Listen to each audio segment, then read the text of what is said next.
not gonna have him on drugs, period. But when he started hearing voices and seeing things and that wasn't there, I really didn't know any other means of helping him but to get him on meds. And since he's been on the shot, he doesn't hear the voices anymore. So that was the whole purpose. We have to put him on that for now. But when you talk to him, it's like he's himself. But I would really like it because he really, really needs some type of other positive influence as a male. I even try to get Dre to start spending time with him, and Dre is just still, he just be on some like, oh, well, smoking helps him, give him smoke, give him that, give him like, no, Dre, we have to find alternatives to help him. And it's like, nobody will help me with that. And I'm not about to date a dude, I'm not about to meet somebody just so they can, be an influence for him. You know what I'm saying? I just need good, positive men that can kind of help him. He's 17 now. So much I can teach him at this point. He's not doing any. When was the last time he was in school? December. Wow. Yeah, and I mean, he'll talk to Dre and he'll come home and be like, yeah, man, I want to get back in, but by the end of the week, it's like he loses all ambition for it.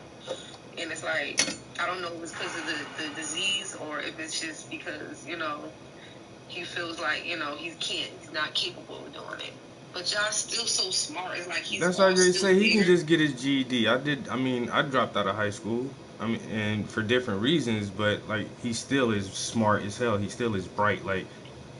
I know you can just get. Yeah, I know, and he's the only person he ever wanted to impress and make proud. Really was you. So with me, just me being me, it just seemed like that drive that he had for you. I still can't get it out of him. You know what I'm saying? I don't know what it is, but it is what it is, So I definitely gotta be in touch though. We're coming to see you. I'm hoping soon. Shoot, you're only 80 miles away from me. I definitely want to see Gyro. I know he already said he want to spend some days with you. I said he better not smoke his weed. Yeah, I don't know. And then even that last summer he was here, it was, hey babe, he was good. And then that's what I couldn't understand, how you just lie to me like that, dude. You smoke my weed, and you lie about that. Then you smoke a cigarette in a house, and then you lie about that. Welcome to teenagehood. Welcome yeah, I get it. I guess he was really a saint growing up, because, Josh still put me through the regular teenage bullshit, once I realized he was still in my shit too, I was pissed too. I didn't even know he was really making a habit of that, but he stopped stealing the weed and stuff. But I know he liked to smoke, and now I kind of help him smoke. I help him smoke, but I've let him smoke because I don't want him to be drunk the fuck up all the time. Yeah. You know what I'm saying? And plus, so you don't have to still. That's the thing too. It's just I know we were smoking as kids. I started smoking when I was 13, and if you just do the research, the brain doesn't fully mature until you're well in your 20s. 21, 22 years old, your brain is still kind of growing. It's just I didn't want him to have any kind of mental stunt on his mental growth from smoking. But you say, he's 17 going on 18 now. If it's used more as medicine than just some party drug, then I absolutely get that shit, yeah. Yeah, exactly. But now it's almost like medication. Yeah. Literally, but I want you to talk to him about the walk out. Let me put a top on. I just took my scrubs off. Just put a shirt on and walk to the car and bring him the phone because he's been waiting on this call. All right. But I guess there's nothing else I really need to tell you about him. Other than that, he's still Jado. It's just, you'll see sometimes at moments, you know what I'm saying? Just moments that you can tell that something's different, So what do you do all day when you're at work? Mostly he likes to write his music still and stuff, and he's been walking around. It's really not much for him to do because we don't know no one out here. It's literally an area where the mall is right across the street and things like that, But I'm kind of more of a, I really don't like Jai out and about like that without me now, just because, you know what I'm saying, how things can be sometimes. But when he's smoking, He's right-minded. Yeah. When he's smoking, it's like he's not gonna comprehend everything. Period. It's just not gonna happen. You might get you upset sometimes and all, but the doctor claims it is disease. Sometimes he'll try to go 4 days without a shower. I would have to literally bathe him myself if he's like, depending on where he's at, mentally at the time.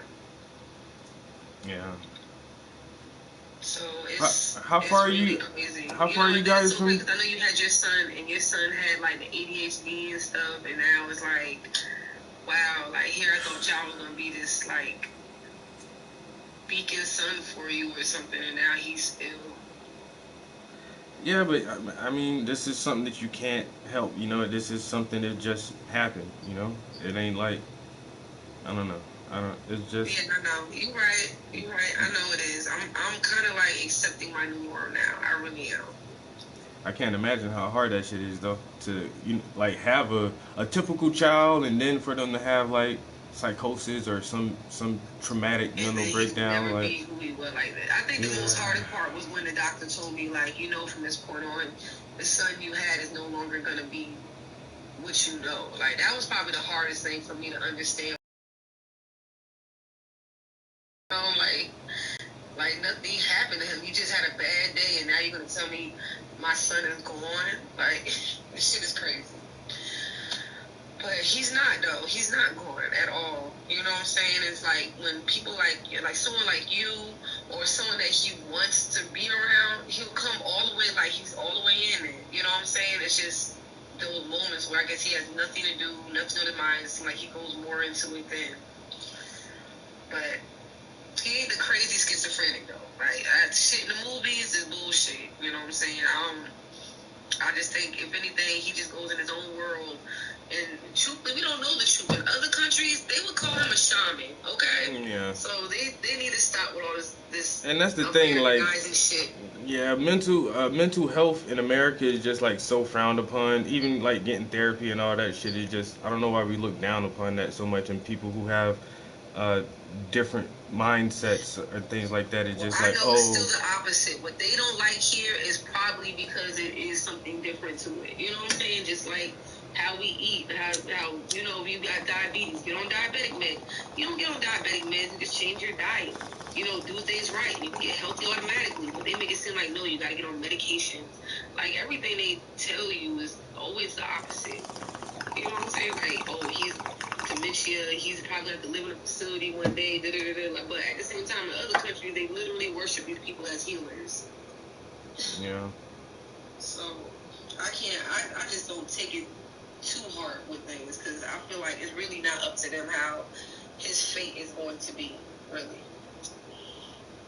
Because y'all still very smart and still very capable, but listening to the doctors will make a motherfucker feel like they can't be normal. And he's still young. Jarrell is still young, yo. He has a long life ahead of him. Yeah, he can learn, and then, like I said, he's still just trying to adapt. The boy just learned just what a year or two ago that this is what it is, but he's still trying to understand what it is too. Yeah. When he gets older, he'll understand it more and be like, okay, I know I need to take my med, and okay, I know this is, you know what I'm saying? He'll know the signs of certain shit. Yeah. Right now, he's just, a teen, so. Exactly, like going through puberty and all this other stuff at the same time. So just take it one day at a time. Shit. Okay, let me put this shirt on real quick. All right.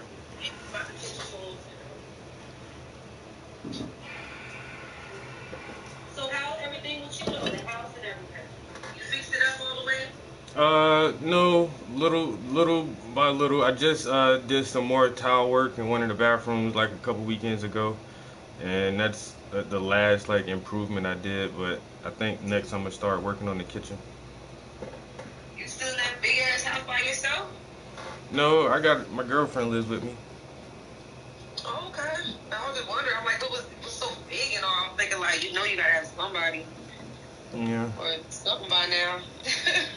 Okay, let me go ahead and bring her the phone. I'm going right now.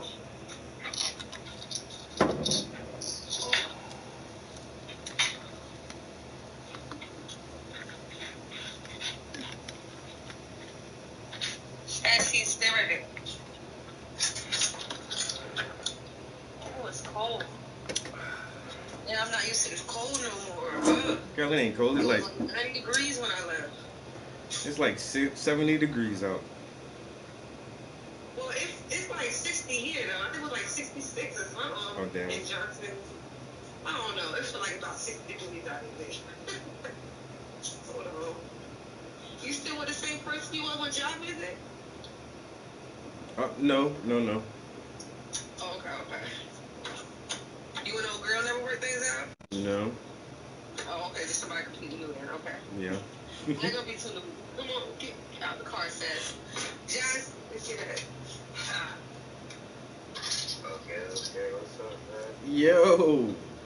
What's up, man? Hey, how you sound like me? Your voice so deep, bro. You sound like I'm talking to myself. What you doing? Hey, I was just chilling, you know, saying, about to, like, let's make some music, essentially. Making music? Oh, you got some beats? Yeah, I got me some music, got my music out, man. I'm happy you ain't never stopped. Shoot, once you start writing, man, you get addicted to it. I was writing this time. I was actually trying to crack down, not freestyle, right. Yeah. I was just getting inspired a little bit first. That's what's up. I keep playing around with the idea of like making another mixtape too. Like I don't know. You back on that thing in your head? Yeah, you should go for it. I say. Yeah. And also, bro, I wanted to see if I could come see you and like maybe like a couple of days, something like that. Yeah, definitely. You would do it? Yeah, you can come stay for a couple of days. Like sometime you got some time off and you can just like kick it. Yeah. We when you want to come? Well, I'll come anytime I'm on camp. Honestly, I don't want to really be here, nothing to do, you know what I'm saying? Right, kicking with my dad, you know what I'm saying? Nobody out here chilling. Yeah. Like, as hard as you probably is, you know what I'm saying? I was talking to just random people, but I'd rather come chill with them. Cause we got like a little block party going on this weekend. If that's not too soon. This weekend, huh? Yeah. Okay, man. Or whenever. I'm open to whenever you want to come over here, man. Like you say, y'all right down the highway. You're not that far, man. Right across the state line. So we. Is it where he can come here? I work this weekend. Can he come? Come pick him up. What your work schedule is? Yeah. Oh, I was gonna say I do work this weekend, but if you want to just come get them. You can. It's up to you. I'm not too far up. Unless you want me to bring them, I will. I can come pick them up. No. If you want to come get them, I can come pick them up. I can come get them. You want to come over Friday evening? And stay the weekend? Yeah. Friday evening. Weekend, yeah. Weekend. Yes. What's today? Today Tuesday. So Wednesday, Thursday, Friday, in 3 days. If you wanna, I can get off. I get off work. When I get off work Friday, I can come home and get myself together and get on the highway and come pick you up if you want to do it like that. And then Saturday you can come. We had a little block party, and then we can chill on Sunday until your mom can get you. Okay. That sound like a plan? Yeah. I'm done. All I gotta do is just wait. Cause I mean, I ain't doing nothing. That's why I'm just gonna Yeah. But you want to come soon? You want to come now, huh? I do want to come now. I'm bored as hell. It was raining anyway. I wanted to tomorrow. I couldn't do that. Yeah. Oh man. All right. I gotta finish the work week out. You got your job? No, I just got home a little while ago, so I'm home now. But I get off at 3:30. I don't know. I probably could come get you tomorrow after work. I'm trying to think what I got to do tomorrow after work. I work 11 to 11 tomorrow, but like I said, I can pick them up. 11 to 11? Yeah. Yeah. Let me see if I can come get them before Friday. Let me think about it, cause there is I got a meeting tonight, and then tomorrow after work I may have something to do. So if I don't come get you tomorrow, I'll try to come get you on Thursday instead of waiting until Friday. You got your license yet or your permit?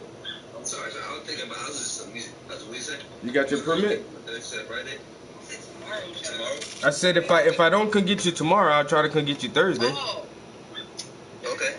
Yeah, yeah. Where you driving now? What I'm driving? I got a Lexus. Oh, I think I got a Lexus. You got your permit? Huh? You got your permit?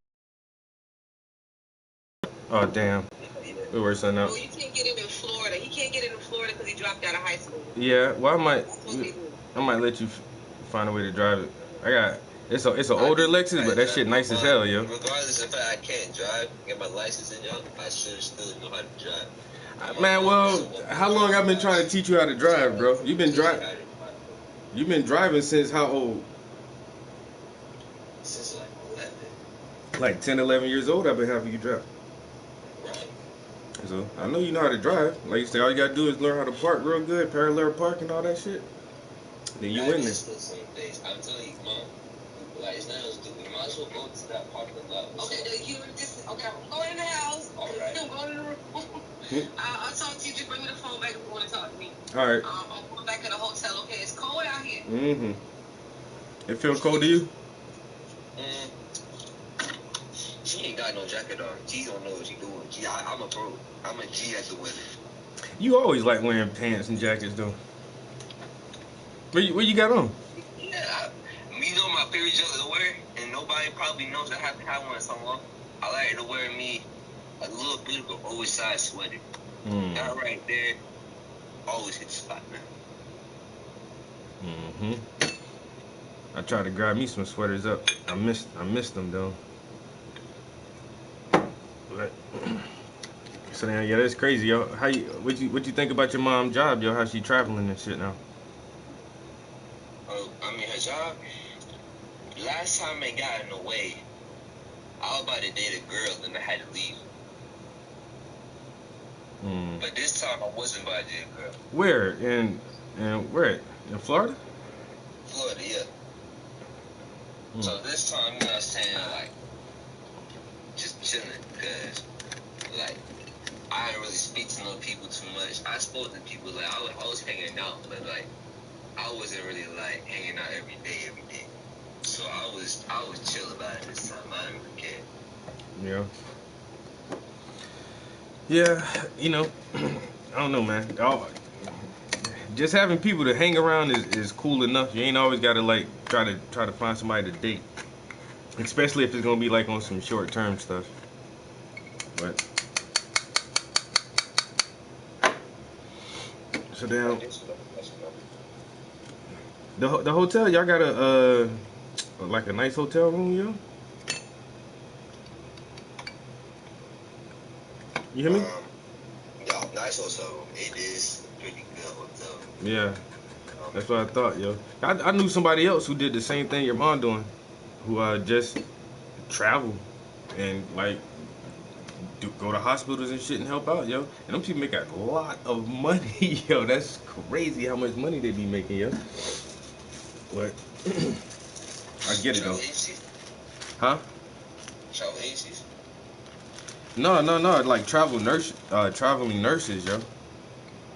Oh yeah, she be making that quality, yo. She don't like when she gets to work in here, man. She make like 6 G's. Yeah, that's crazy. 6 G's. I see why people do that, yo. At first, I was like, I don't think I can just travel from state to state and just, work like that. But when you look at the money they make, that should be crazy. Yeah, it do be crazy. Well, I always thought, how come you never tried to get a certificate or something like that? I kind of played around with that idea, like when I was looking for a job here in PA, yo, and especially in the area I live in. It's a old population. There's a lot of old people, and they always need people in the healthcare field, in the medical field. And for a minute, like, I didn't think I was going to find a good job, and that was one thought I had. I was like, yo, I can just go back to school and try to get me like some kind of nursing certificate or something and just work in the hospitals, because those jobs are everywhere. I mean, they basically beg people like, please come help. We need healthcare professionals. We need home aides. We need anything to do with helping the sick and old people. You can find a job like that anytime you want it, because it's just so many old people. So I actually I did think about it. People take care of our old. You know what I'm saying? Yeah. It's very important, because like, if you know anybody in the health field, like, at least at one time it was scary to them, because they see how they be treated, how they want to leave, how they, like, sometimes they want to die. You know what I'm saying? Like, stuff like that. Yeah. So, like, sometimes, like, you know what I'm saying? It's important to, like, think about old people. You know what I'm saying? Like, me, I love old people. Yeah. A lot of people don't think the elderly are as important, man. But that's where all the real knowledge is at. All the life experiences and all the good wisdom. You can only get that shit from old people, yo. You gotta respect old people and take care of them. Shit. That's why I be trying to spend a lot more time now with the older people in my family. For they pass on. Let me get all the knowledge y'all got to give me right now. But, Yeah. so how long y'all been in New York? I've been here for 1, 2. This one is my second day. It's my second day right now. How y'all drove up there? We drove 18 hours straight. Yo, jeez. So wait a minute, 18 hours. Straight, like, Yeah, but I gotta say, like, where did y'all stop overnight somewhere, or did y'all just took a break somewhere? She slept for like 2 or 3 hours and then kept going. Slept in the car? Yeah. That's wild, yo. You don't do that when you travel? I can't. I didn't try to do a long trip. Like, even when I go to South Carolina from here, you remember the last time we did that trip? I stopped in Virginia. At least stop and take a nap. And that's what you do when you do that? Oh. I can't drive. That's how you travel. I didn't know that's how you always travel. Yeah, I can't drive that far, like, without stopping. Like, that's 18 hours. Oh my God. That's a long. Y'all went through. Like, when you do, at least you like get the experience hanging out with people. Like, yeah, I was going to say, man, like, that's crazy though. You went through all the states coming up here, yo. Y'all passed through a lot of states. And like, it's amazing, like, y'all took I-95. I wouldn't be aware, to be real with you. Oh, yeah. It probably is 95. Though. Yeah, because 95 just go all the way up and down the whole East Coast. Yo, it's crazy. You can get on one highway and go up America like that. 18 hours. I don't think I can do that. I would have to fly. I would have to fly, yo. My niece gonna. You know, find a way. Huh? I wish we find your way sometimes. Like, we flew or something like that. Because, I don't know. You make it happen sometimes. I ain't gonna cap. Oh man, yo, Mr. First Class ass with the shoes off. I never ever forget that. Oh well, we don't have a seat for him. We're just gonna bump him up the first class. Like, this little nigga. Can I have some more juice, please? I was stunting on you. Yo, that was crazy. I was stunting on y'all, bro. It was crazy. I was like, yeah, they damn near hate this at this point. Hey, lose off. Luxury. Word. My niece, she live in Florida, and she probably be up here too, yo. Now, I don't know, man. Maybe you can come back like another weekend, yo, and just instead of staying like the one weekend. But could your mom say how long y'all supposed to be out there for? A couple months, like 2 months or something? 3 months. 3 months.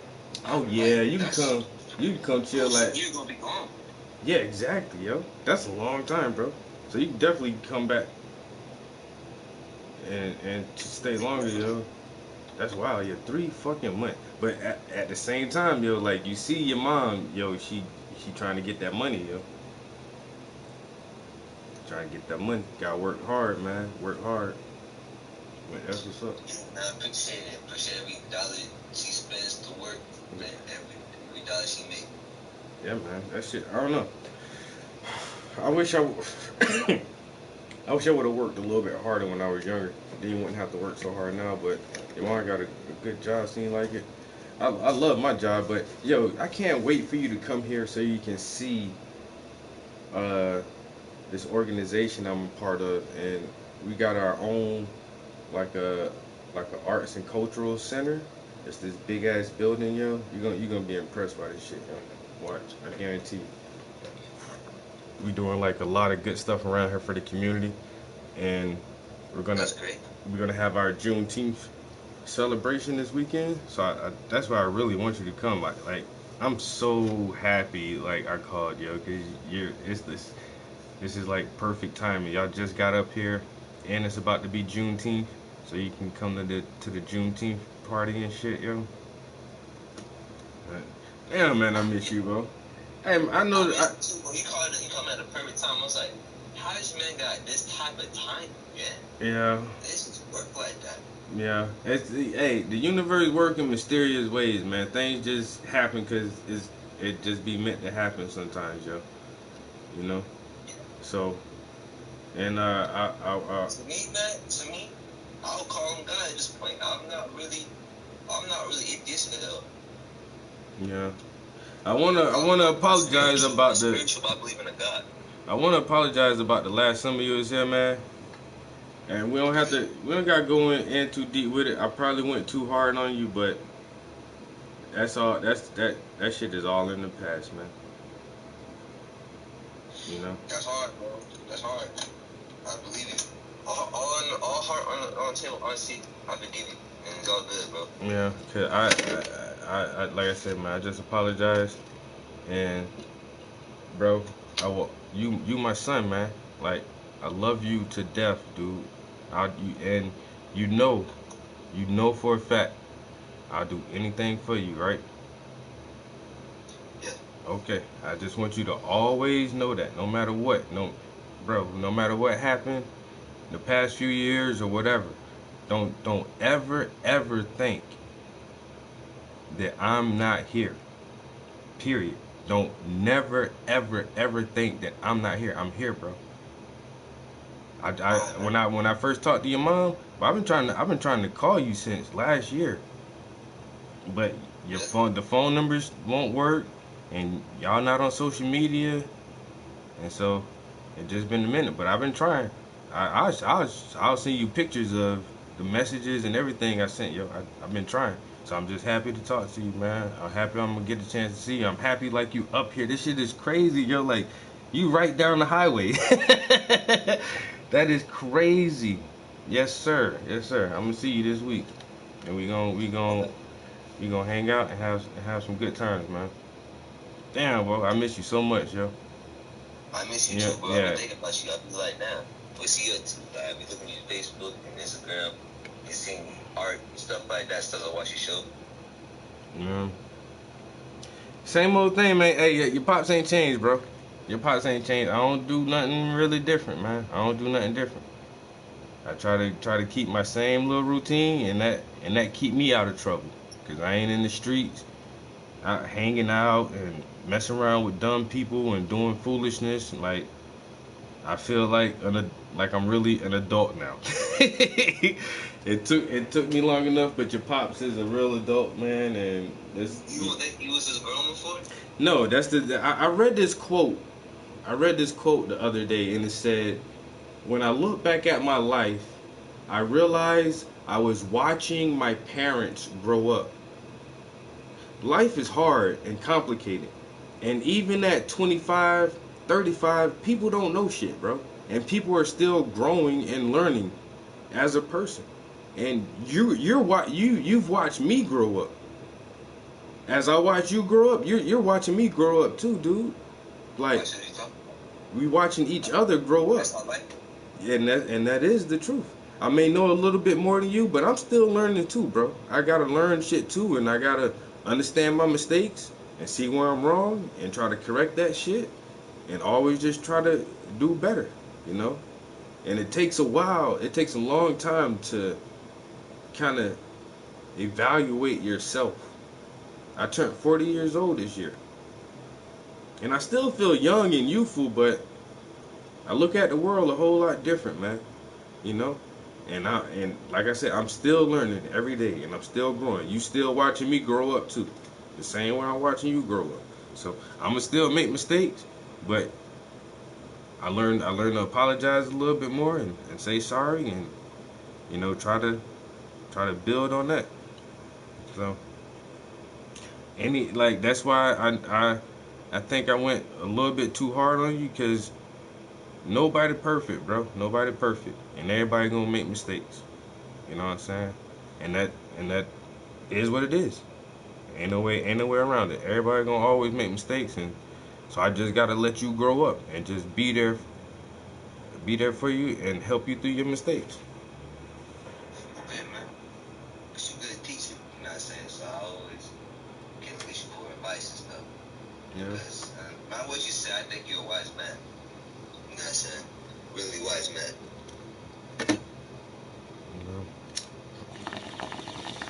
That's to be debated, but I'm gonna take the compliment. He said that's to be debated. It's a fat rip. Well, you know, me and my mom, you know what I'm saying? She said she wanted us to quit the weed and stuff like that. But she's talking about getting back smoking weed. your mom don't smoke right now? Right now, we both smoke some CBD today. Well, I don't know. Your mom is in the healthcare field, and once again, the more money you make, the more your employees try to scam you for that shit. But at the same time, New York State, they decriminalized marijuana. It's not legal for recreation, but it's not like a major crime. And I think most definitely in your lifetime, you will see the end of marijuana prohibition. Soon enough, the government is going to say, all right, fuck weed. We don't care about that shit no more. Everybody smokes weed. They put it in their food. They make oils, and nobody cares. And it'll come soon enough. You know what I'm saying? But it's all about being responsible with it. You know, everybody got different tolerances. Some people can't tolerate it at all. Period. You know, just like alcohol. I'm not a really big drinker. I can't really drink a lot of alcohol. I get drunk too easy. And so once the government just leaves it in people's own hands and let everybody determine for themselves if I'm going to smoke or not, then cool. So but at the same time, your mom, she's going to get scrutinized more because she's in a career field where they monitor for that. But me, I used to paint. Nobody gave a fuck about nobody give a damn if some painters over there smoking a doobie. Nobody don't care about that. But if you're working in a hospital, you gotta monitor patients' life equipment or give out some pills or something. They want you to be sober and clear-minded and everything. So. Word, bro, word. So it's speaking about doobie, my dog. Speaking about doobie. I'm 17 these days, you know what I'm saying? Hey, listen. I'm a mature guy. I hear you. I'm about question trying to pop, you know what I'm saying? I hear you. Hey, you know what? I'm actually kind of excited to smoke a little doobie with you. Oh, snap. Let's go. I was like, is he really finna do it this time? I felt like he do it, and he did it, man. I've been wanting to smoke with you this whole time, man. I was like I spoke with my dad, bro. I was like, that's what I always wanted to do. I just got spoke with, man. Yeah, I smoke a little doobie with you, bro. It is about time. Maybe we'll have one of the realest conversations ever. You never know what might come out of it. Man, we might smoke a doobie and write a whole album.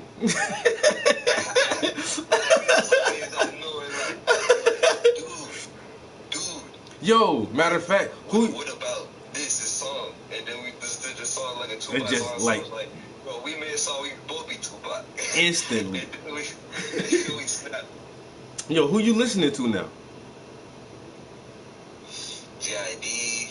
Whoa. Say that. G.I.D.? J.I.D. Oh, Jid. Okay, he talk. Jid's like new school Kendrick Lamar. Yeah. He signed to Kendrick Lamar, ain't it? He on Dreamville. He is with Dreamville, but you know, if you hear him, he's inspired by Kendrick Lamar. Even though he tell people that. Yeah. Mm-hmm. And that's the thing too. Like he be on all this stuff, but he still is a solo artist though. He's a solo, like you mean like he's apart from the label in a way? No. But he don't really need nobody to help him make a song. Oh yeah, bro. You seen the Dreamville videos, bro? He was like snapping the whole time. Like he was one of the guys getting picked up on every song. Yeah. And then but that's what I see what J. Cole is doing, yo. He pick a lot of solo artists. He's not like trying to get a lot of groups on his label. The only group he got is what's the Earth Gang, yeah, and that's it. Everybody else are Boz, Jid. What's the girl he got? And all his acts are like solo acts. And then, like I say, Earth Gang is like the only group he has on there. So everybody can hold their own weight, yo. I like that shit, yeah, yo. Man. They snapped on that album, bro. Costa Rica. Oh my God, I love that track. Gone bad. I was listening to that song before you listened to that song. Yo. That's what I was listening to. Yo, and then that Boz, that I'm out in Boca Raton. Yo, that song, oh my God, that shit goes so hard, yo. But yo, I ain't gonna lie, yo. For some reason, I never really listened to Royce the 5'9". Like, he Eminem, homie. And then, I don't know, man. I was listening to Toby Nwajigi or whatever the dude, how he say his last name. And he got this one song called Father Figure. And Royce the 5'9" is on there. Yo, he murdered his verse. And then I was listening to somebody else. And Royce the 5'9" was on there. And he murdered his verse. I was like, yo, I gotta get some Royce the 5'9" music, yo. I downloaded one of his. Yo, I downloaded one of his albums today. Man, it's too hard, yo. I never really listened to him like that. But yo, Royce the 5'9", yo, that dude is hard as I don't know what, yo. You think so? I swear, yo. Yo, Royce the 5'9", and this, yo, old head rapper, yo. Old head rapper. KRS-One. The last album he put out, yo, it was called Between the Protests. Yo, listen to KRS-One. Man, this dude like 55 years old, but that album he dropped, bro, nobody can hardly fuck with that shit, yo. It's probably just because I do old. It's crazy.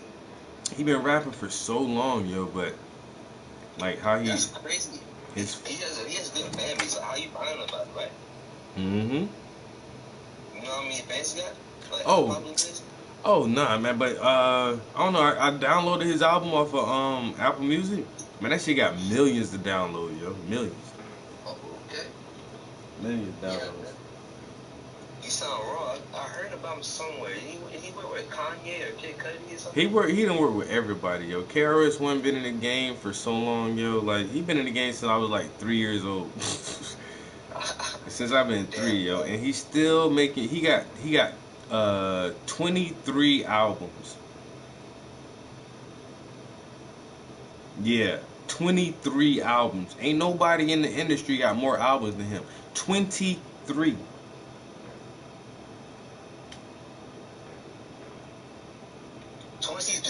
Yo, whoa. Dude crazy, yo. I can't believe you had like full length. Albums, that's crazy. Full length albums, bro. 23 of them. And I ain't never really heard all of them, but I heard a lot of KRS. I ain't even know he had 23 albums. Like, damn. Damn, bro. You can imagine, like, is he rap old school or is he like rap? He evolved with the times, yo. However it is, in the 80s, he gave it to you like the 80s. In the 90s, he gave it to you like the 90s. And now, like with the new school, he give it to you like the new school. Still with his old school flavor on it. Like, he evolved, yo. And that's what I was really surprised. Like, his album is easy to listen to. It don't really sound like a old head rapping, yo. It sounds like a young dude trying to. Because I could probably get inspired somebody like that. Somebody can like always be with the sound like the times. Like, Yeah.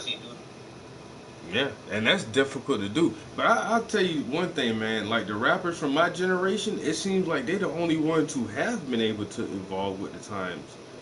Nas, Jay-Z, Eminem, all these dudes still putting out albums. Like 20 years later, they still put out albums. Like they constantly evolve with the times. Eminem put out shots till he died. I swear, yo, his last album. Like told him to stop at one point because of that one album, but like he knocked them out the park and they kept going about his business. Yep. He probably gonna jump in new shit like. And Lil Wayne don't really drop music like that anymore, but if he featured on something, that shit gonna sell, yo. Like. I swear to Lord. And that, like I say, me and Lil Wayne the same age. That dude like 40 years old, yo. And if he get on the track, everybody know like, oh shit, Lil Wayne on that shit. It's something about rappers from my generation, yo, from them early 90 rappers, yo. Them motherfuckers were good, yo. They were good. And I was surprised that Nas and Jay-Z finally did a song together, yo. Like after all that beef and all that shit, yo, them dudes got a new song together. And Nas was my favorite rapper, but I feel like Jay-Z had a better verse than he did on that track. You think Nas is better than Jay-Z? I think I like Jay-Z more.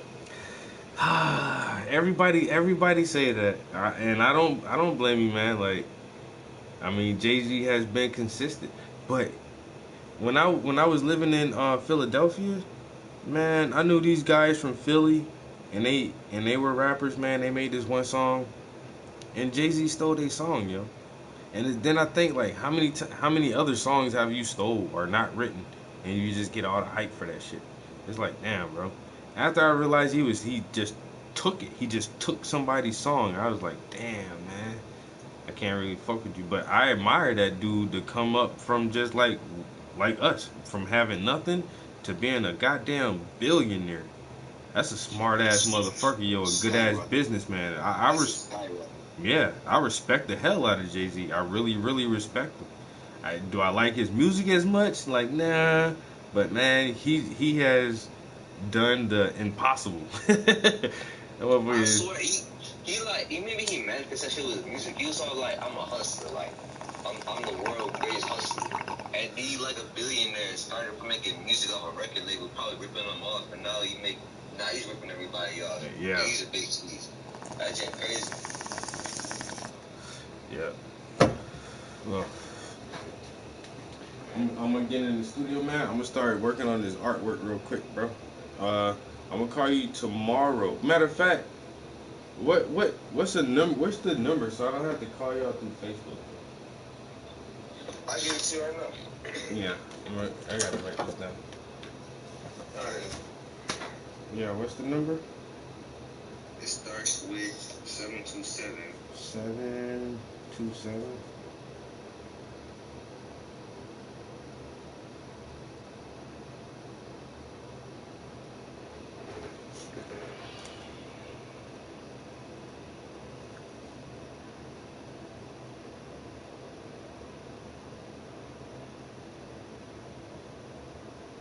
Alright, 325. Okay. 3319. Alright, I got it. Are you writing out with a paintbrush or something? I'm in the studio. I'm sitting in the studio right now. But is he? No, I ain't even picking up nothing. I I'm just about been. to get like a wild like that. You done with a paintbrush, I'm like, bro, you do too much with the paintbrush. No. It's not a big graphic design when you talk to me and then right there I'll be like, No. I've been talking to you the whole time. I ain't even pick up a brush I yet. heard you paying though. No, I haven't been paying. I thought I heard you like how you do your thing with the thing with the jar of water or something. No, I just moved the easel towards me. My little stick fell down just now. Oh damn, yeah, hey, and you can be on the string with me too. Hey. What's up? You said Hey. what? You said what? Maybe we can do some streams together too, yo. Streams? Like, how you want to stream, bro? Like live streams. You know how we do? You know, I still do my live stream. Like when I look at what you do live stream. Okay, that's bad. Yeah. We go live right now. Let me see, Trav. Let me see if let me see if his gold tee beats yours now, cause he got a. Hey, I get some cloud, bro. Hello. Yeah. Hey, I hear you. Oh, okay. Let me see. Okay, return the call. We should be able to. You can see it, Dad. Hold on. Just go to it and press the video button. There you go. Bro, you got what's on your? This dude got a whole beard, yo. He got a whole beard, yo. Oh my God, yo. Dang. Yo, that just look crazy, son. Damn. Yeah, you blind as hell. Damn. That's what's up, yo. You still handsome. You still handsome. It's everywhere. Oh man. Oh, we definitely. Hey, we gotta do a photo shoot too, man. I need to get some new painters, man. Yeah, I know it's been forever. I know you probably got like a whole other series of art. Oh wow, I see it in the back. Oh, I'm working on the commission right now. You still doing the personal? You still doing like people in general? Like they paying you to do their work? Yeah, somebody. Your person is look smart as hell. Yeah, somebody paying me to do this. Doesn't think you look smart? So how much you cost if I want to get like a picture of me? $1,000. $1,000. No, I can't believe you never paid like every one of your exes, but that's crazy.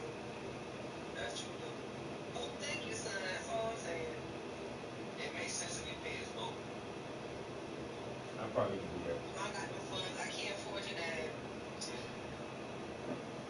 I can't afford him. Of course you may. Of course you did have one. You're like a fucking mirror, yo. You just paint everything. Yeah, bro, that's it, man. Yeah, it is, yo. Zippo, everything you love. That's it. Fucking Zippo.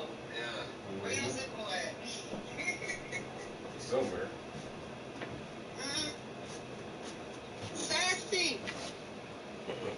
Sassy! Stop it, barking. Come here. Y'all got a dog? Yeah, we got a dog. Y'all got a dog in the hotel? Yeah, I'll show you. A sassy B-I-T-C-H. Boo. She just sassy as hell. Oh, Travis, I checked out my schedule and I work. It's kind of fucked up. I work Friday, Saturday, and Sunday, 12-hour shifts. So I want to pick them up, but I didn't know. I know you work too. So I didn't know.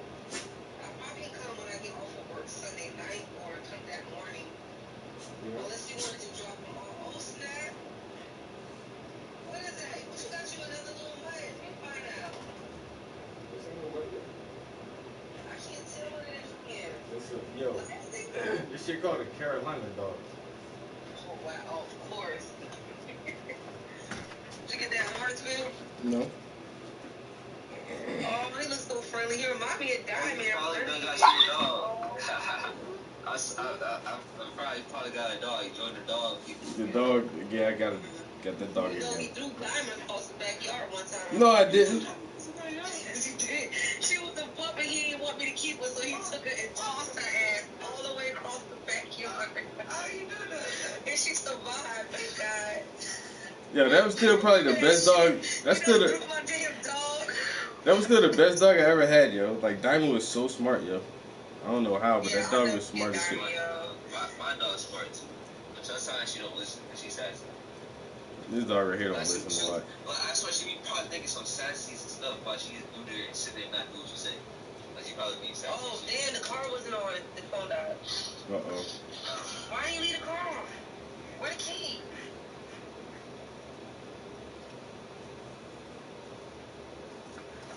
Y'all hung up? Yo.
Let's get some fucking paint.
And the guy Logan Paul, he's got balls to get in there and to do that. How could you ever be mad at that? I mean, you take a step back and be like, oh God, what has society come to? And right. I mean, it's come to watching the freak show. Yeah, right? It's come to watching the freak show, and maybe not just that. Because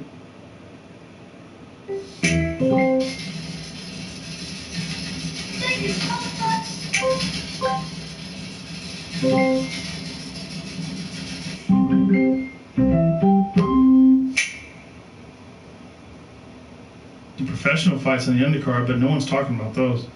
That's just the big fight was fight. And you want to know what? I think that this is going to continue until somebody shuts these kids up.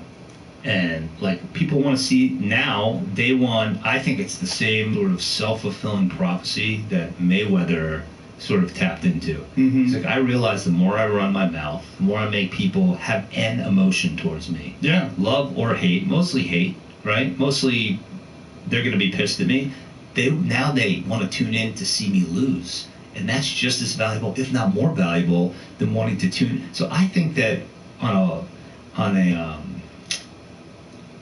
he gets human behavior and human thinking more than he gets credit for. I'm not here to weigh in on his life or his lifestyle because who am I? I'm just another human being. But I think that the same thing is happening with these two. People want to see them lose now, and they realize how there's currency in that. Right? Yeah. No, there's a lot of currency in that. It's super valuable. People want to see him get fucked up. And, we were at the UFC. recently, and Jake Paul was in the audience, and the whole audience was chanting, "Fuck Jake Paul! Fuck Jake Paul!" And he was laughing and holding his camera up and filming it and shit. And DC got in his face. Yeah. Which I love to see. That was so cool. But it was like, then the story became Cormier confronts Paul. And look, there's part of me that is like, you spend your life racking your fucking brains. How do I make it in this world? How am I going to support my family? What am I going to make a difference? So there's a part of it that I get where people are like, and these two fucking kids, what did they do? How did they get famous? I don't know. They pissed people off. Yeah, but they got famous first. This is what's interesting. They got famous first, and then it turns out they can fight. Especially Jake. That kid can knock people the fuck out. He knows how to punch. Can he knock fighters out, though? Well, we don't know. I mean, we saw Askren, right? But Askren, first of all, coming off of a hip replacement surgery, was it's a brilliant move, right? You get a guy who's arguably the worst striker in MMA, which is Ben Askren, right? And that's no disrespect to Ben Askren. He'd probably admit to that. Phenomenal wrestler, right? Phenomenal wrestler, like elite wrestler. Great guy. Not a good striker. You make him box. It's like the worst thing that he does. And then Jake Paul starches him with one punch. But you looked at his body. He looked severely out of shape. It looked like he hadn't trained for a long time, and then kind of got in good enough shape so he could compete. The guy knows how to fight, knows how to win, but that's not his sport. That's not his sport at all. He just took a paycheck. I'd like to see this guy, Jake Paul, fight someone. Who's going to fight Tyron Woodley? Well, after he fight, can Tyron Woodley fight? Can he box? I know. So y'all can get on the road and just kind of like meet me here by the time I get home. Okay. If that ain't, too Yeah, much. we'll do that. Yeah, you owe me so much anyway. I said you're only like an hour away. You're only like an hour away. I just drove 4 hours. I could do an hour. Yeah, like that shit ain't gonna be shit, yo. That shit like down the street now. Yeah, actually, this wasn't even Iowa was the furthest. Iowa was 1,400 mile drive. So that took me like 2 days. That was wild. That was crazy. And it was snowing. So that was just the worst trip ever. What kind of car you driving your own car? 95 straight up. Yeah. What kind of car you got? A Dodge Journey. Like the van? It's like the van SUV? 6-seaters. Yeah, it's like a it's like an SUV. Like a van SUV. Mhm. Alright. I think I need an oil change though, but other than that, it's good. Yeah, you better get a damn oil change. You driving like that, yo, that shit crazy. Yeah, I know. I think that trip, though, I smelled it a little bit when I got here. I'm like, oh, I was only like I already got it done like a month and a half ago, but not a month and a half. It's been a month and a half since I needed another one. So, I know, I'm gonna get it done. I hate this bullshit. I'm being stuck out here. Yeah. Cut it out. But I know the day you coming, I'm gonna call. It's here. So I can call you. And whenever you bring him back, I'll just give him the room to come home because I don't get till 11 on Sunday. Oh, damn. I know, I got 12-hour shifts, but it's not so bad because when we doing 12, I only work like 4 days out the week right now, unless I just shifts, which I'm doing anyway. Yeah. Shit. That's where that money at, though. I'm glad that he's really excited about it, so I'm gonna give him like $20. He need a haircut. Johnny's a haircut. I'm talking about a block party. I think I might cut my hair too, yo. Might be good. Oh, you could do it. Don't you still cut it? No, I said I might cut my hair, so we go to barbershop together.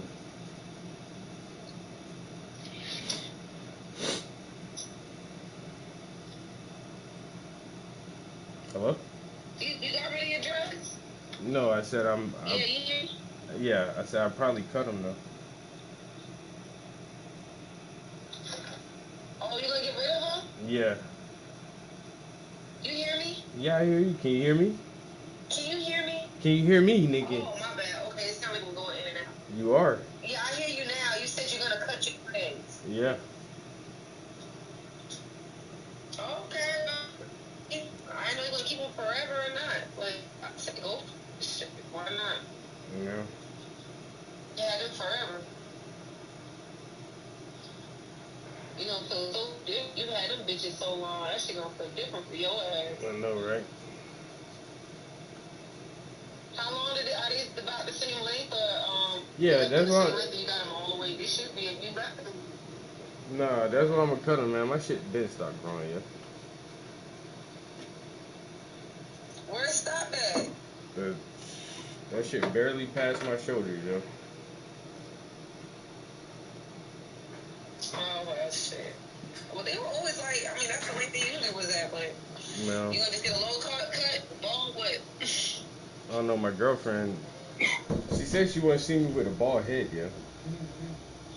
A bald head, for That's, real? yo, that's what she said. I'm fucking Professor scared. Xavier in the house. I'm scared of a fucking bald head, yo. I might do a bald head. Shit. I don't know. But my girl, I hey, mean, I'm pretty sure if you're still the same Travis and you're just smart like you are and intelligent, bald heads look good on like real smart motherfuckers. You know what I'm saying? yeah. My girl just came home, yo. I'm gonna kick it with her for a while. Okay. I don't know if she may want to meet you. She may not want to meet you. I don't know, but All right. I'll let you know how that goes. But tell Okay. Well, I'll let you know when me and y'all the room. All right, and tell him I love him, and I'll talk to him later on. No problem. All right, Trav. All right, bye, yo. My little man ain't doing too good, yo. He ain't doing good at all, yo. He got psychosis. And medicine he got to the shot for that shit, yo. Feeling bad, yo. But I know what it is, yo. When they moved down to Florida, yo, he said he met this little homie who told him had a blunt already rolled. They snuck out the house and go smoke this blunt, right? It was fucking the shit over the counter at the store, yo. What that spice? This motherfucker just smoked some spice. Flipped the fuck out one time. He ain't never been the same since, yo. Never. I'll meet you around. You don't want to meet her? For what? Hey, I was just gonna ask and let you know. But yeah, my nigga is not doing too good, yo. And I tried to tell him Is she here or something? yo, they in New York. And I tried to tell him yo, I've been trying to call y'all for the last fucking longest, yo. I've been trying to contact you since last year. And your numbers changed. You won't answer messages on fucking Facebook or Instagram or nothing. And she finally answered the fucking message. I'm like, yo, how is Jarrell doing? That's what my question. Yo, y'all niggas act like y'all. My number has been the same for fucking. I've had the same number for 12 years. For 12 years. So my number don't change. It's not like you can't fucking call me or text me or something. And it's like, goddamn. Even with him, I told him too, bro, you don't even fucking try to talk to me, nigga. At all. My number don't change. I still got the same. I tried to call your numbers don't work. I got the same number, yo.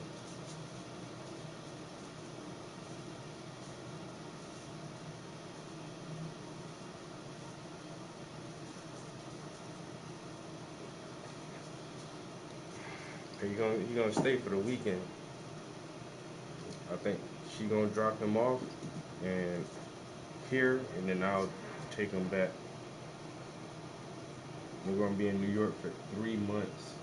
And he don't know. He's like, how is this the perfect time to be finally fucking communicate when you're 80 miles away, not all the way down in fucking Florida. And he's like, it's cool over here, whatever, but I don't know nobody here. That what makes it boring. He ain't got nobody to chill with, nobody to talk to. I was shit, you might just every other weekend or something, or every couple weekends, just come hang out over here, yo.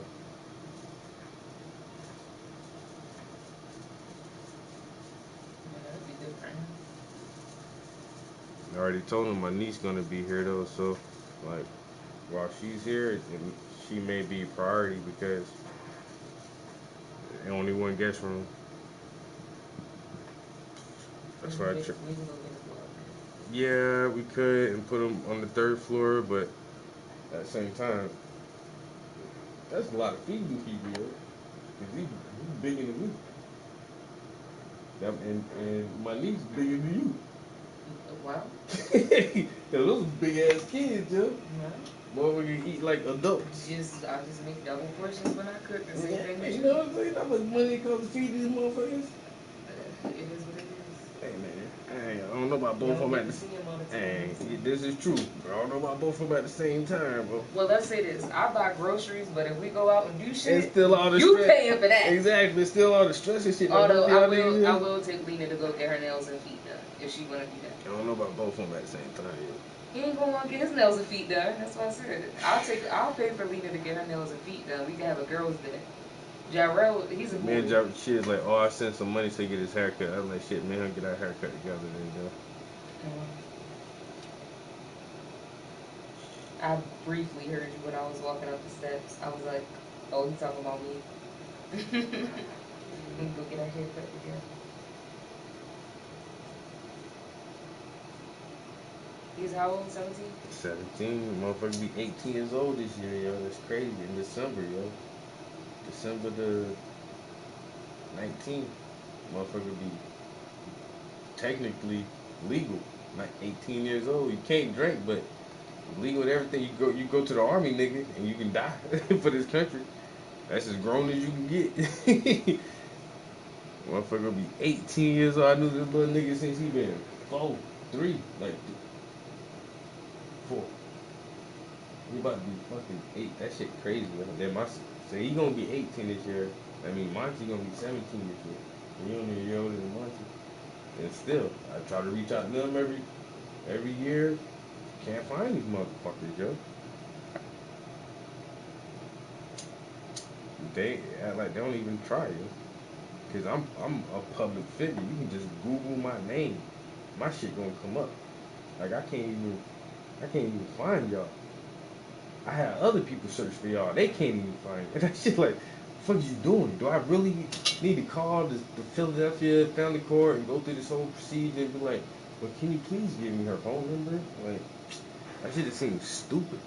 You know? Shit seems so stupid. You just cut me off like, for what? Like I'm a goddamn serial killer or something. I'll never understand that shit. I don't know. I'll never understand that shit. Well, I said there's not much I can say on that. Even if you hate your baby daddy, like, don't punish your child. Yeah, but you take that child support though. That'll be killing me. You take child support, you won't even communicate at all. Not even send a picture on a birthday. Like, oh, he's 15. Oh, he's 16 now. Like, not even that much. That shit is weird, yo. And I don't know, like, I don't hate nobody, but her, that's like I feel like that's the closest thing I feel to hate. And it's not really hate, it just, I almost like. You despise her. I can be petty, but damn, bitch, you petty. You super, ultra, uber petty. You like, mad at somebody more petty than you? Yeah, how you more petty than me, nigga? Yeah, she learned from the best, huh? Ain't nobody learn from the best. We both kids. You been petty since you been a teenager. Yeah? What? Yeah, we fucking grown this shit now. What the fuck are you? Still ready. I gotta go. I gotta cook. What are you doing?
starts with good sleep and a ring. Aura is the most accurate and personalized health technology wrapped around your finger. With advanced sensor technology, Aura interprets your body's signals like heart rate, body temperature. Today, we're looking at the new Ford F-150 Lightning versus the Tesla Cybertruck. We'll compare these two all-electric pickup trucks side by side. We'll also look into each one's early beginnings and development, as well as controversies and interesting tidbits you might not know. So hop in and let's get going. Recently, Ford revealed the new electric F-150 Lightning pickup truck. In the first 48 hours alone, Ford received some 44,500 reservations. Within days, Ford said the count was 70,000 growing. That's remarkable, considering that's more than the total number of F-150 SVT Lightning trucks sold over 9 years. That said, the F-150 Lightning's count is less than the Cybertruck reservations. When the Cybertruck was unveiled, 2019, Tesla received a whopping 146,000 reservations in just 2 days. That's more than 3 times the Lightning's reservations in the same span of time. Within 5 days of reveal, Tesla said they had received some 250,000 reservations. Ford CEO Jim Farley says the F-150 Lightning will be the true test of whether mainstream America truly wants an electric vehicle. And that makes sense if you consider that the F-Series has been the most loved and best-selling vehicle overall in America for the last 39 years. If they still love the electrified F-150, then this means mainstream America is even more ready for all-electric vehicles than ever before. But now let's dive into the early beginnings. It's 1991. Ford created the Special Vehicle Team to create high-performance halo vehicles that would push the boundaries of technology, style, and performance. Their mission was to polish the Ford oval, so to speak. The outcome included the Mustang Cobra, but it also gave birth to the 1993 Ford SVT 150 Lightning. So how did the first generation SVT F-150 Lightning differ from the standard F-150s back then? An upgraded Ford E40D automatic transmission from heavy-duty big block powered rigs, special tubular aluminum Lightning intake manifold, new cylinder heads on a larger 5.8-liter 351 cubic inch Windsor power plant. The result? 240 naturally aspirated horsepower and 340 pound-feet of torque. Compare that to a non-Lightning F-150, which generated 205 horsepower and 325 pound-feet of torque. We're talking getting to 60 miles an hour in 7.2 seconds and sprinting a quarter mile in 15.6 seconds. The SVT Lightning was the muscle truck alter ego and the performance sibling to the standard F-150. It kicked off the modern era of high-performance American pickup truck. While it offered more power and performance, it did less work. It towed a maximum of 5,000 pounds, compared to the standard F-150 sibling, which handled 2,000 to 2,500 pounds more. But then in 1995, Ford discontinued the SVT Lightning so that they could redesign the standard F-150. After a short hiatus, Ford came back with a second generation SVT Lightning with a new drivetrain. We're talking Eaton Generation 4 supercharged liquid-to-air intercooled 5.4 Triton V8 engine, which output 360 horsepower and 440 pound-feet of torque. The comeback included Ford's heavy-duty 4-ARC 100 4-speed automatic transmission, 3.5-inch aluminum drive shaft, and 3.55-to-1 rear-end gears, new suspension, and interior upgrades. In 2003, the SVT Lightning earned Guinness World Records fastest production pickup truck when it reached a speed of 147 miles per hour. There were plans of a 500 horsepower third generation SVT Light, but a year later, Ford discontinued the F-150 SVT Light. The reason?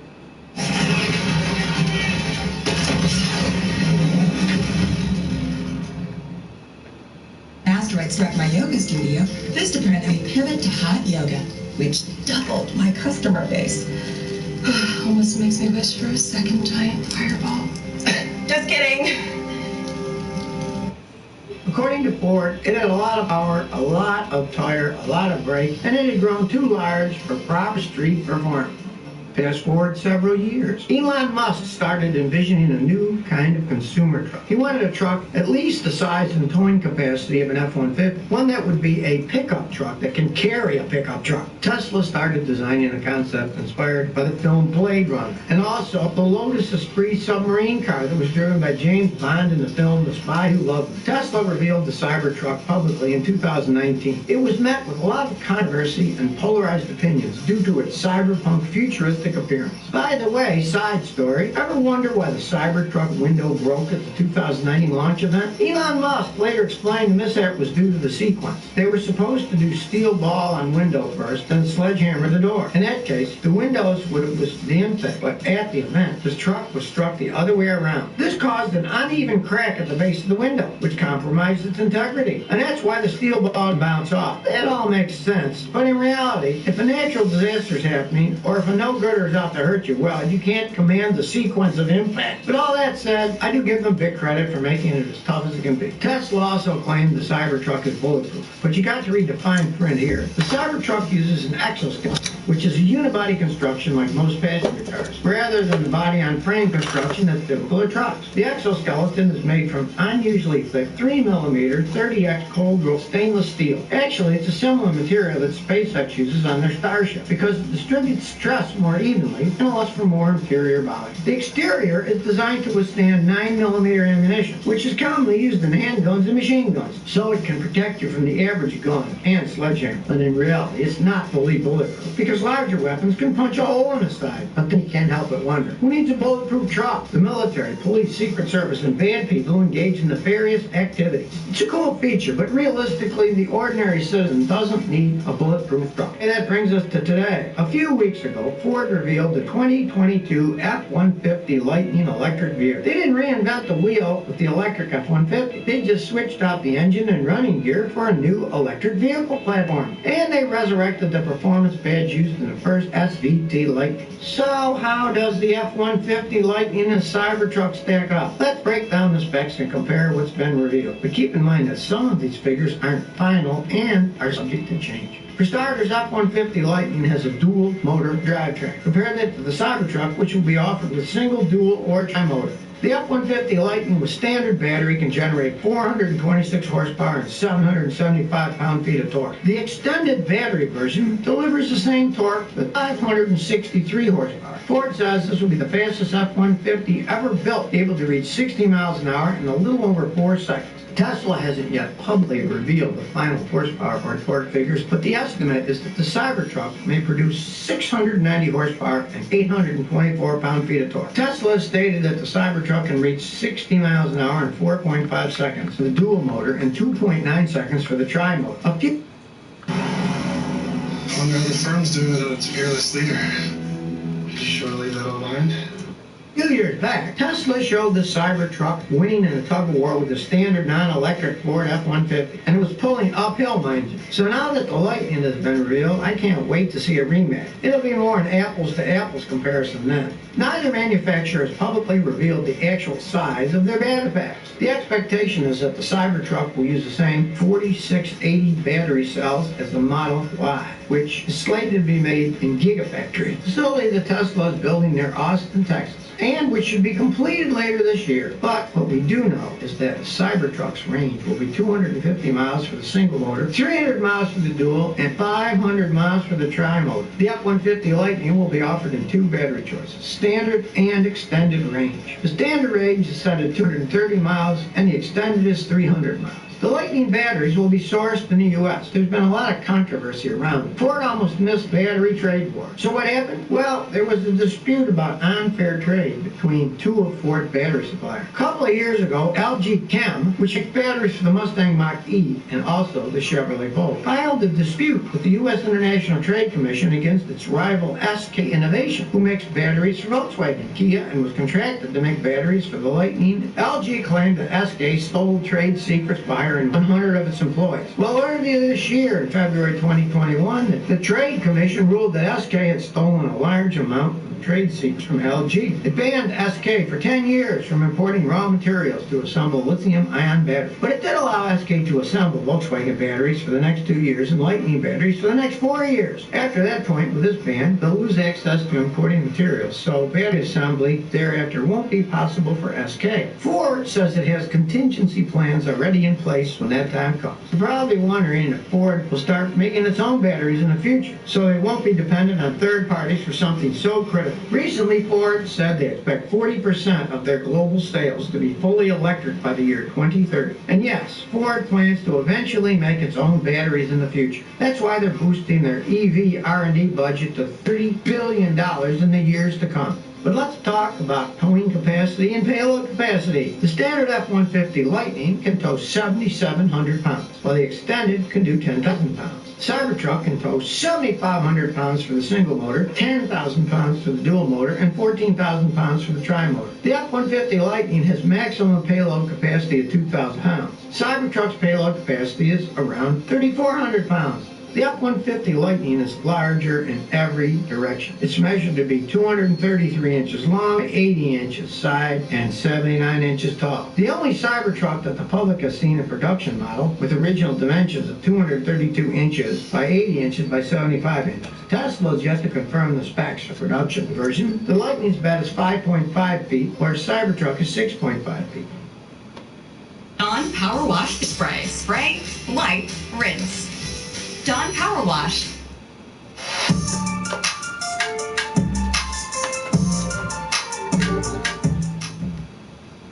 About access to charging stations. Tesla has their own supercharger network with more than 25,000 chargers. Tesla claims it's the largest global fast charging network in the world. Ford has created its Ford Fast Charging Network. It gives drivers access to some 16,000 charging stations via Ford's own smartphone app. Also, all F-150 Lightning versions come with a 32-amp Ford mobile charger. This means you can charge from any traditional 120 or 240 volt out, and no special stations are required. The extended range battery comes with the 80-amp Ford Charge Station Pro, which allows a peak charging power of 19.2 kilowatts, enabled by the battery's dual onboard charger.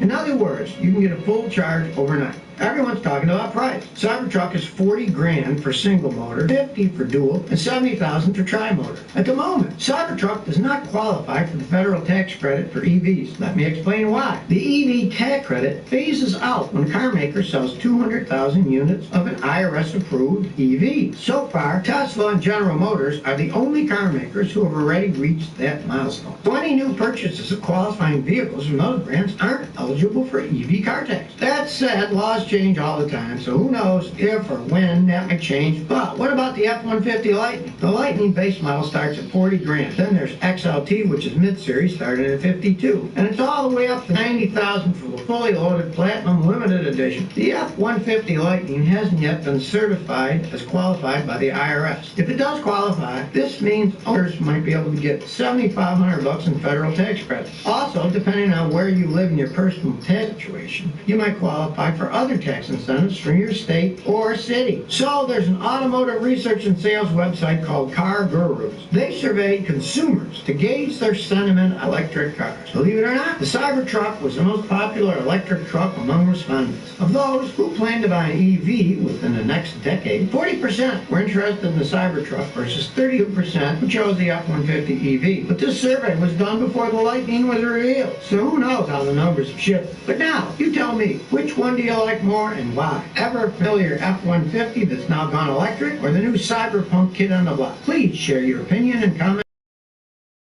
Please subscribe to my channel. Thanks for your support.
Welcome everyone, I'm Nick930, and today I wanted to share with you the complete history of Grand Theft Auto.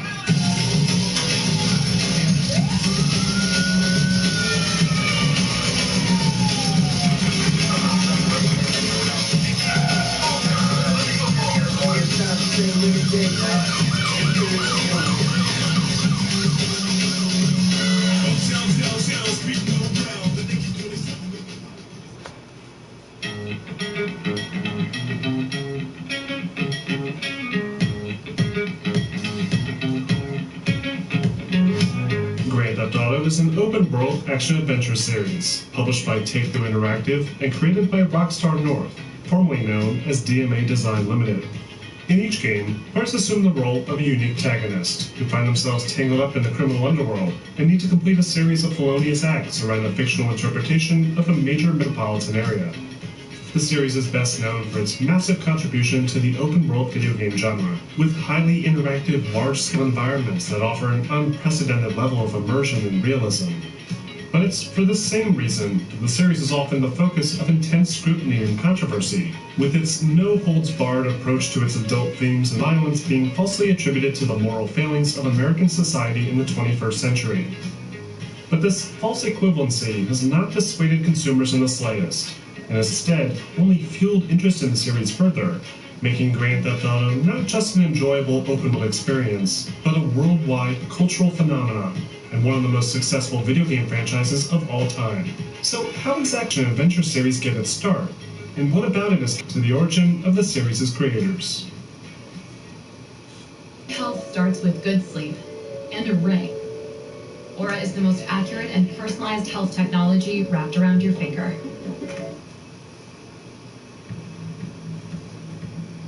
In 1984, a small group of like-minded computer enthusiasts met up at a computer club in Dundee, Scotland.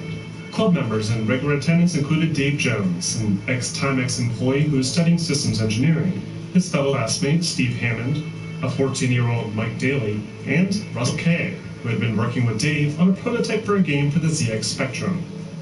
The group, known as the Kingsway Amateur Computer Club, expressed a deep interest in computer game development, and regularly paired off on projects to take advantage of their respective skill sets, often sharing critical programming techniques along the way.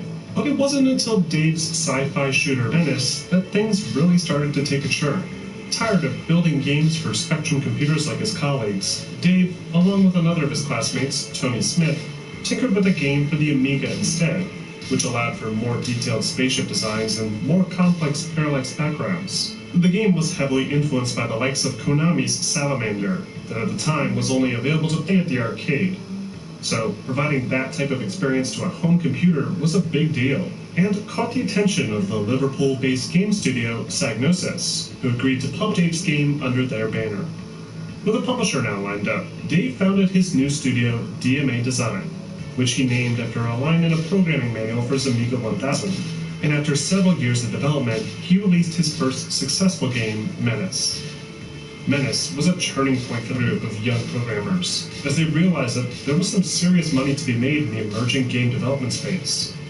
At the time, game development was not considered a real profession. Computer gaming was already so niche that developing games for it was seen as more of a hobby than an actual career option. But as the first checks started to trickle in, Dave saw potential and set up shop in a tiny upstairs office space in downtown Dundee. It was around the same time that Mike, Russell, Steve, Tony, and newcomers Gary Timmons and Scott Johnston were brought on as full-time developers for DMA, with some even leaving behind their old jobs and academic plans. Before long, the studio was working on several more games for Psygnosis, most of which were some form of sci-fi shooter. But as Scott began to animate little human enemies for one of his projects, he unknowingly set off a chain of events that would change DMA forever.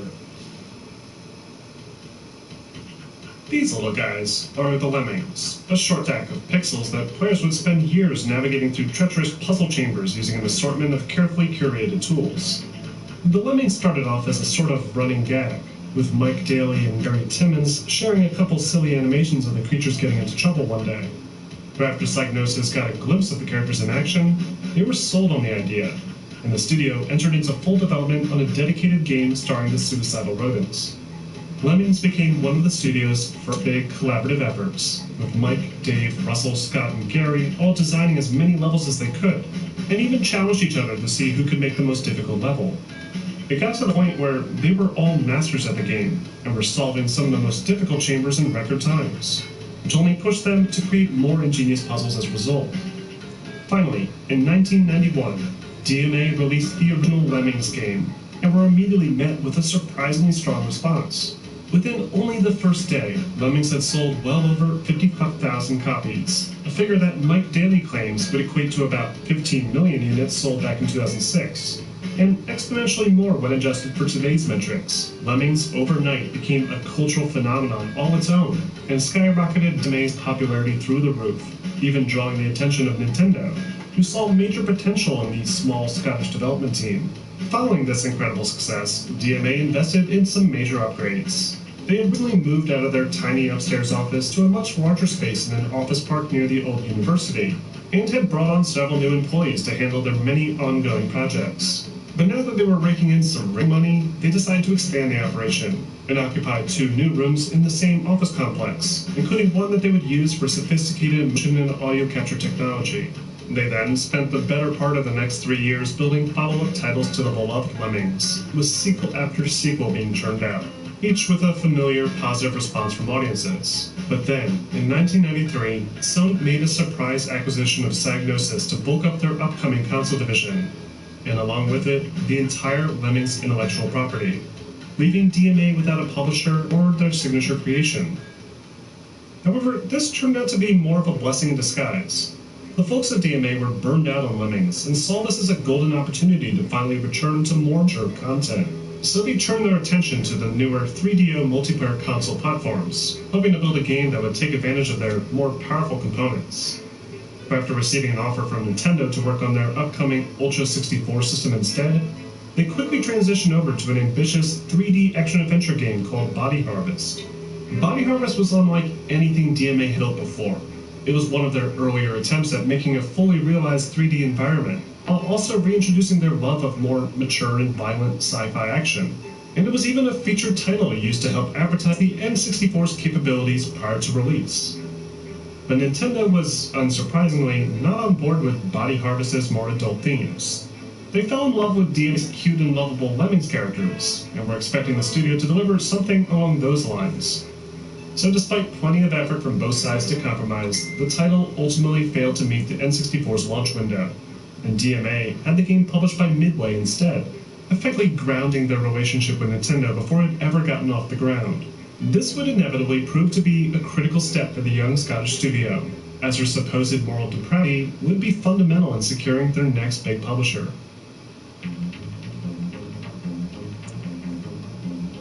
In enter the Houser brothers, whose love of Hollywood action films and the music industry helped pave the way for a full-time gig working at a new experimental branch of BMG Entertainment in London, with an emphasis on the emerging video game space. At first, the two brothers didn't really see much potential in this area. They didn't consider video games to be all that cool or exciting, as the biggest games at the time were geared towards children. But that all changed when Dave Jones stopped by their office in '95 to pitch a unique multiplayer action-adventure game that involved criminals racing around a city being chased by the cops. This project, given the working title Race and Chase, was originally prototyped by Mike Daly, who struggled for months to emulate the 3D design of Clockwork Knight to function within the confines of a fully interactive metropolis. Eventually, Mike was forced to redesign the game from a new top-down perspective instead, with the rear wall being textured to look like the city streets, and elongated prisms being used to simulate buildings. With the camera perspective now locked in, Mike and Dave worked together to incorporate some rough driving mechanics, along with camera scrolling routines and traffic scripts to help better visualize what the game would play like. But after weeks of playtesting around the office, they realized that the game just wasn't any fun. They initially intended to have players select between two teams, the cops or the robbers, and engage in high-speed pursuits across the city. But this concept was quickly abandoned after they realized how boring it was to play on the cop team. Having to obey traffic laws slowed down the pacing considerably, and trying to dodge pedestrians at crosswalks was nearly impossible due to the limited camera perspective. Suddenly, a light bulb went off. Why not have players control the robbers exclusively? This changed everything. Suddenly, the sidewalks made sense to drive on. and pedestrians went from being annoying obstacles to potential bonus points. From here, the ideas started to pour in, like have fire trucks respond to fires, and then being able to steal those fire trucks, and switch on their sirens and clear traffic. It was at this point that Dave Jones saw real potential in the project and pitched the game to the Houser brothers, who were so enamored with its open-world nature that they agreed to publish it under BMG Interactive, on the sole condition that the game be renamed into Grand Theft Auto. Now that the core concept was nailed down, the real work could begin. Development for the original Grand Theft Auto was messy to say the least. The engine that Mike had built was incredibly unstable, with an insurmountable amount of bugs and glitches, coupled with frequent crashes that made the map design process nearly impossible. They ended up having to draw each of the game's city streets by hand, using massive pieces of graph paper that barely fit on their desks, and when they finished, they painstakingly transferred the designs over to the engine itself. But even after getting the cities up and running, they ran into an even more frustrating realization. The game still wasn't fun to play. Most of the missions involved boring delivery objectives, and they struggled for months to find a way to make them more exciting, with things like power-ups and crazy weapons doing little to improve the feel. Then, one day, one of the game's many glitches caused some of the AI-controlled police vehicles to relentlessly smash into the player's car instead of just pulling them over as intended. It was almost as if they were magnetized to the player, refusing to give up the pursuit. It was so much fun to escape from that, rather than fixing it, the developers decided instead to make it a core gameplay feature, giving rise to Grand Theft Auto's signature wanted level system that continues to define the series to this day. But GTA's intense car chases weren't its only big selling point. Ahead of the game's release, the Houser brothers came up with an ingenious idea to help boost the game's initial sales, and hired ex-publicist Max Clifford to tip off major news outlets regarding the game's vile and immoral nature.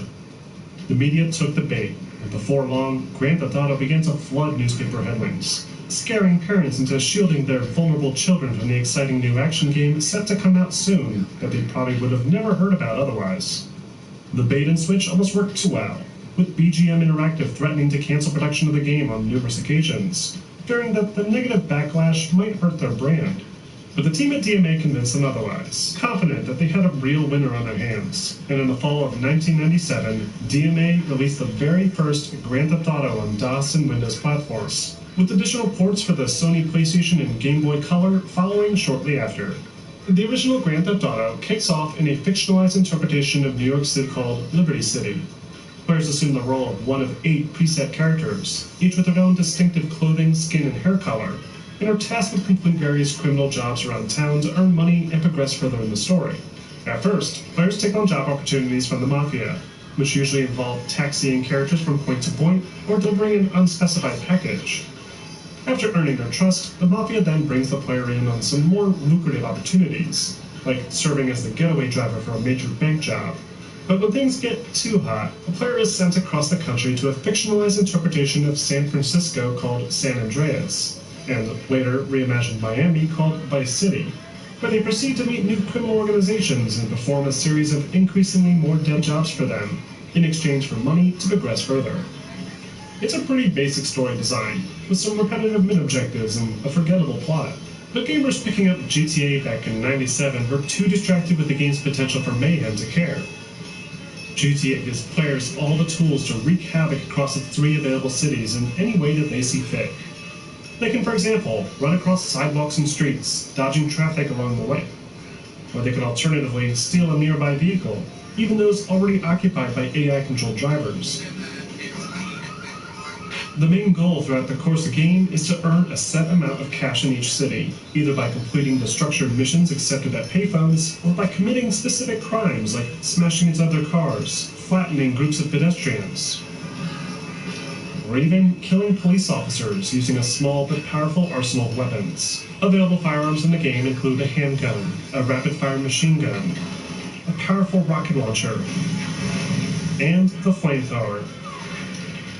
Each weapon has a limited set of ammunition that can be replenished by walking over any weapon icon of the same type hidden throughout the environment. Also hidden in each level environment are specific Kill Frenzy challenges that test the player with killing a set number of pedestrians within a strict time limit to earn a special bonus reward. However, the action on foot is only half of the GTA experience. The other half is spent behind the wheel of any of the 50-some vehicles available in the game. These vehicles range from small and speedy sports cars to much larger trucks, buses, and tanks. And make the experience feel more realistic, most of the cars and trucks even come equipped with a working radio station, complete with its own set of songs and fictional DJ. As players cruise down the road, smashing into cars and gunning down civilians, they'll also need to contend with the game's Most Wanted system that will send endless waves of increasingly more aggressive police after player to put a stop to their heinous acts. The player's wanted level status is denoted by the small, digitized policeman heads at the top of the screen. And if a player continues to break the law, more powerful police forces will arrive, making it more challenging for the player to escape. To drop this wanted level, players have two options. They can either drive to a local respray shop and pay to have their car disguised, instantly removing any wanted status. Or they can alternatively find a rare bribe token hidden in the game world that will call off the police without the player needing to pay anything. However, this is easier said than done. The police at higher wanted levels can be extremely dangerous, setting up roadblocks and even arming themselves with body armor and fully automatic weapons, making them extremely lethal when on foot. And this is a big deal because being killed in this game is the last thing that the player wants. Unlike more modern entries to the series, the original GTA features limited lives to complete chapters. And if a player fails to earn enough money before losing their lives, then they'll be sent back to the results screen and forced to start the game from scratch. It's a remarkably challenging experience, with some insanely tight time limits for missions, and extremely low time to kill. But this simultaneously made reaching higher wanted levels even more exciting, as any wrong move could result in an instant death. If that wasn't enough, original GTA also offered its own form of competitive multiplayer, with players able to play locally using a wired modem connection to either race or battle it out across the city. But despite all its efforts to make the experience as ludicrously fun and enjoyable as possible, the end result still fell short of meeting the expectations of critics. Reviewers often complained about the games, and found the gameplay to be more frustrating than enjoyable. But the most common complaints received concerned the game's outdated visuals, that paled in comparison to other late 90s games on the PlayStation. Still, despite its visual shortcomings and its arguably shoddy gameplay design, GTA still managed to drum up some impressive sales numbers, with over 1 million copies sold by the year 2000. The House Brothers' clever marketing scheme paid off perfectly, and made GTA the game that parents wanted to shield their kids from. And now that the title had its reputation, both DMA and its publisher were quick to move a sequel.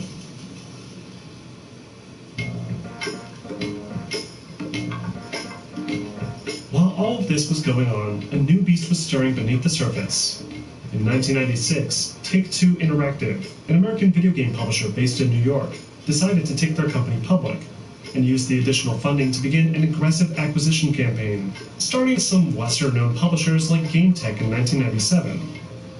But the big news came in the early months of 1998, when Take-Two decided to purchase BMG's video game division, with the ultimate end goal of acquiring the newly established Grand Theft Auto property. In the resulting buyout, several of the higher-ups at BMG Interactive, including the two Houser brothers, were relocated to a new office space in New York. And within a year, they announced the formation of the publisher's first in-house gaming division, Rockstar Games, a name that reflected the Houser brothers' past ambitions to be rock stars. Meanwhile, back in Dundee, DMA Design were dealing with a completely different acquisition. Soon after the completion of the first GTA, DMA started to change hands rapidly. It was first sold to a British software house by the name of Gremlin Graphics in 1997, who hoped to benefit from DMA's technical know-how and expand their business interests. But after about a year, another studio, Infogrames Entertainment, purchased Gremlin, and along with it, the DMA offices. This complicated things quite a bit. DMA were still under a contract with BMG Interactive to develop Grand Theft Auto 2, and when push came to shove, Infogrames were forced to sell DMA directly to Take-Two, officially making Grand Theft Auto Take-Two's intellectual property. Many at DMA were greatly disappointed with this news. Having dealt with this kind of thing before, they were all too familiar with what would come next. So before long, many of the original developers responsible for DMA's defining titles parted ways with the studio, leaving those remaining to pick up the pieces.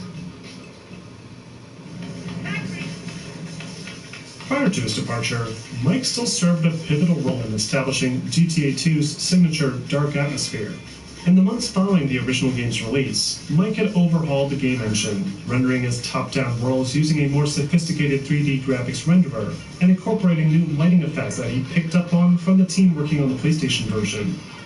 When he left, the designers that took over embraced this new artistic direction for the game and started to populate the new game environment with these glowing lights, and then toned down the overall brightness, giving the game a uniquely dark and dystopian feel.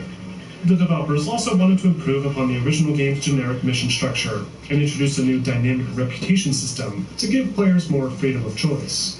And in the fall of 1999, DMA Design, with the help of the newly established Rockstar Games, released their second entry to the series, Grand Theft Auto 2, first for the PC and PlayStation, and then later for the Sega Dreamcast and Game Boy Color. GTA 2 is one of the more unique and unusual entries in the Grand Theft Auto series. Rather than being based on a real-world city, GTA 2 takes players to the futuristic dystopian metropolis known only as Anywhere City, where several powerful gangs retain control of distinct districts. Players assume the role of a single protagonist named Cloud Speed, who is willing to do whatever it takes to climb to the top of the criminal underworld. Cloud, like the preset characters from before, is a silent protagonist who just accepts jobs and works his way up through the world of crime, but he is expanded upon a bit more in a promotional short film created by Rockstar's marketing team, highlighting his ambition and sociopathic tendencies.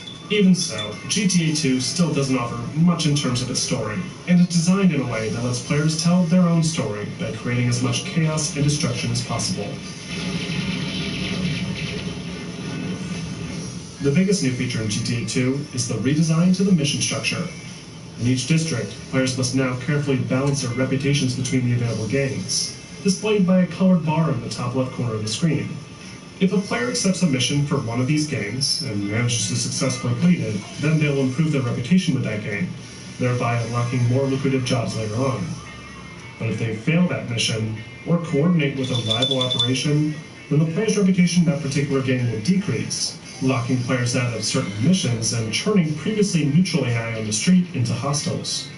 This creates a very unique dynamic in GTA 2 that's not seen in any other entry, but it's not the only thing that sets it apart.